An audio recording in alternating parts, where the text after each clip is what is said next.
New security footage just being released. Could it possibly shed new light on the mysterious abduction of Sherri Papini? She's the wife and mother who vanished a year ago this month.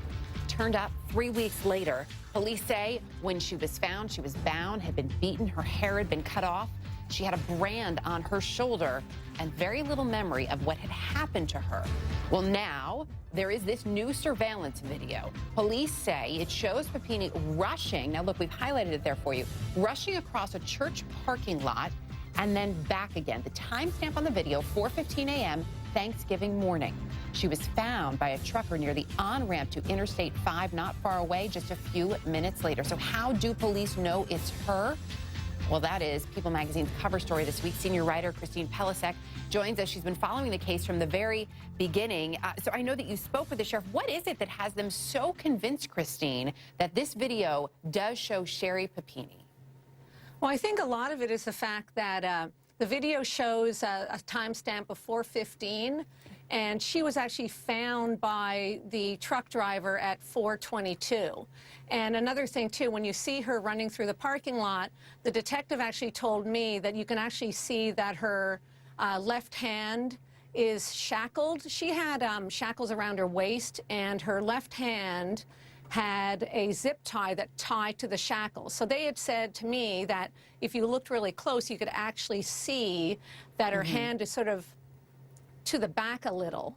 And so she literally ran to the back of the church. It looked like she tried to, see if anyone was there, and then ran back to the highway where she was dropped off. And that's when she, flagged down this trucker. Mm-hmm. Why are the police just releasing this now? Well, they said that they're releasing it now because they're trying to get more clues. I mean, last week, they released a sketch, and they released, they had a $10,000 reward, and so now they're releasing this, hoping that it'll jog the memories of, people in the area, because they've received like a number of tips. Like so far, they've received about 500 tips, and in the last week, they've received another 50 tips. So they're hoping that somebody who hasn't spoken before will now come forward and talk to them. That's what they told me. They also talked to you about the proximity and the timestamp, and I think we have a map we can put up just to sort of show the proximity there for folks. You've been on the story, as I said, from the very beginning, and you've spent time in the community. You've talked to people. I know that initially, I believe you spoke with Sherri Papini's husband, but they've been very quiet since she resurfaced.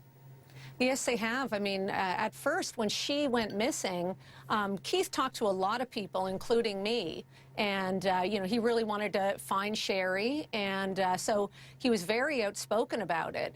But when she was found 22 days later, he gave a statement to ABC about her condition, where he said that she had been beaten and bound and branded. And then after that, they kind of just kept to themselves. So they really haven't said much over the last year since she was found. Are police confident at this point that they're going to solve this mystery? I mean, the sketches that they released were rather vague. Her initial descriptions when she was first found, rather vague. And they've said she doesn't remember a lot of what happened to her. Well, it's going to be really difficult because she said it was 2 Hispanic women. They were wearing scarves on their faces. She said that she didn't look at them very often because she was in fear of getting a beating. She said that they spoke Spanish the majority of the time. So, trying to find somebody like that, it's going to be very difficult. I mean, they did say that they found DNA of a woman and a man. And, they put it in the CODIS databank. It didn't come back as anything. I think they're going to try at one point familial DNA and maybe, some other type of like genealogy type DNA search. But it's going to be really difficult. And I mean, I talked to them and I asked them whether they thought that, she was abducted, that it was like sort of a sex ring thing. And they don't think so, and they told me they had gone, across the country, the FBI's working on it. They followed clues to Los Angeles, all over the place, and they still haven't found anything. Such a mystery. It will be interesting to see if this particular video, if your cover story can jog anyone's memory. Christine, appreciate you joining us. Thank you. Oh, yeah, thank you very much.